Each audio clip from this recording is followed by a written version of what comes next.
Welcome to AP study जी के। आज की इस वीडियो में हम लेकर आए हैं हिंदी पेडागोजी का प्रेस्टीज सेट 5। आइए देखते हैं। पहला प्रश्न है, भाषा के चार प्रमुख कौशल का सही क्रम कौन सा है? भाषा के चार प्रमुख कौशल का सही क्रम कौन सा है? इसका राइट ऑप्शन हो जाएगा सुनना, बोलना, पढ़ना और लिखना। सुनना, बोलना और पढ़ना लिखना, इसका राइट ऑप्शन हो जाएगा ये। अगला प्रश्न है, श्रवण कौशल। श्रवण कौशल का अर्थ है सुनी हुई बात को समझना। इसका राइट ऑप्शन हो जाएगा बी। अगला प्रश्न है, वचन कौशल के विकास के लिए सबसे आवश्यक है अर्थ समझकर पढ़ना। इसका सही उत्तर हो जाएगा ये। अगला प्रश्न है, मौखिक अभिव्यक्ति का संबंध मुख्यतः किससे है? अपने विचारों को बोलकर व्यक्त करना। इसका राइट ऑप्शन हो जाएगा सी। अगला प्रश्न है, लेखन कौशल में सबसे महत्वपूर्ण है विचारों को स्पष्ट एवं क्रमबद्ध ढंग से लिखना। इसका सही उत्तर हो जाएगा डी। अगला प्रश्न है, श्रवण कौशल के विकास के लिए कौन सी गतिविधि अधिक उपयोगी है? कहानी सुनकर प्रश्नों का उत्तर देना। इसका सही उत्तर हो जाएगा ये। अगला प्रश्न है, वाचन का प्रमुख उद्देश्य क्या है? इसका राइट ऑप्शन हो जाएगा पाठ का अर्थ एवं भाव समझना। अगला प्रश्न है, मौखिक अभिव्यक्ति के विकास के लिए कौन सी गतिविधि उपयोगी है? केवल इसका राइट ऑप्शन हो जाएगा समूह चर्चा। अगला प्रश्न है, लेखन कौशल का विकास किससे अधिक प्रभावी ढंग से होता है?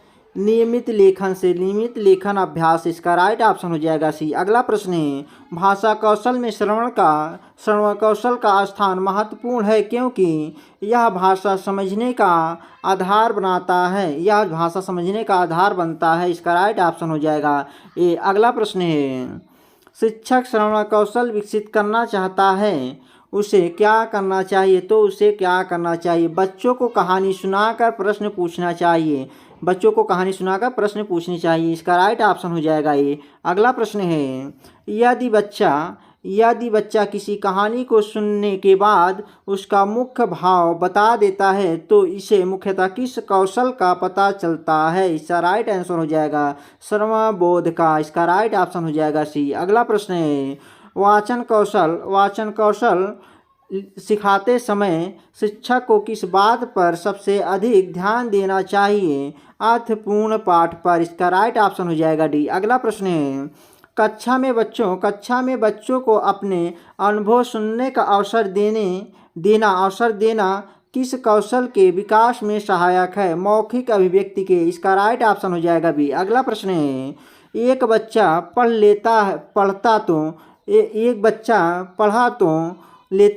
तो लेता है लेकिन पढ़े हुए अर्थ का अर्थ नहीं बता पाता। शिक्षक को क्या करना चाहिए?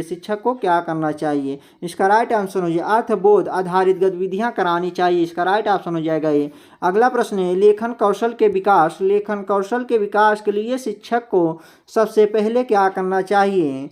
बच्चों को अपने विचार व्यक्त करने के अवसर देना चाहिए। इसका राइट ऑप्शन हो जाएगा ये। अगला प्रश्न है, किसी बच्चे की मौखिक अभिव्यक्ति में बार बार त्रुटियां होती हैं, शिक्षक का उचित व्यवहार क्या होगा? इसका राइट ऑप्शन हो जाएगा सी। उसे अधिक बोलने के अवसर देना और सकारात्मक सुधार करना। इसका राइट ऑप्शन हो जाएगा सी। अगला प्रश्न है, श्रवण कौशल के मूल्यांकन के लिए सबसे उपयुक्त गतिविधि कौन सी है? कहानी सुनाकर उससे संबंधित प्रश्न पूछना। इसका राइट ऑप्शन हो जाएगा ये। अगला प्रश्न है, वाचन कौशल के विकास के लिए कौन सा तरीका अधिक प्रभावी है? विभिन्न प्रकार के अर्थपूर्ण पाठ पढ़ने का अवसर देना। इसका राइट आंसर हो जाएगा ए। इसका राइट ऑप्शन हो जाएगा बी। अगला प्रश्न है, शिक्षक बच्चों को दो के समूह में किसी विषय पर बातचीत करने देता है। इसका मुख्य उद्देश्य क्या है? मौखिक अभिव्यक्ति का विकास करना। इसका राइट ऑप्शन हो जाएगा ये। अगला प्रश्न है, बच्चों की लेखन क्षमता लेखन क्षमता का सही मूल्यांकन करने के लिए शिक्षक को क्या करना चाहिए? उनके स्वतंत्र लेखन को देखना चाहिए। इसका राइट ऑप्शन हो जाएगा सी। अगला प्रश्न है, भाषा कौशल के संदर्भ में कौन सा कथन सही है?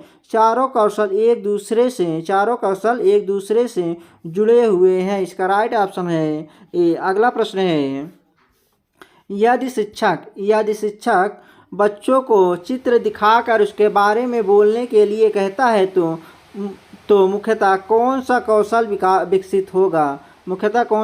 विकसित होगा? मौखिक अभिव्यक्ति विकसित होगी। इसका राइट ऑप्शन हो जाएगा डी। अगला प्रश्न है, बच्चों में लेखन के प्रति रुचि बढ़ाने के लिए शिक्षक को क्या करना चाहिए? रचनात्मक एवं स्वतंत्र लेखन के अवसर देने चाहिए। इसका राइट ऑप्शन हो जाएगा बी।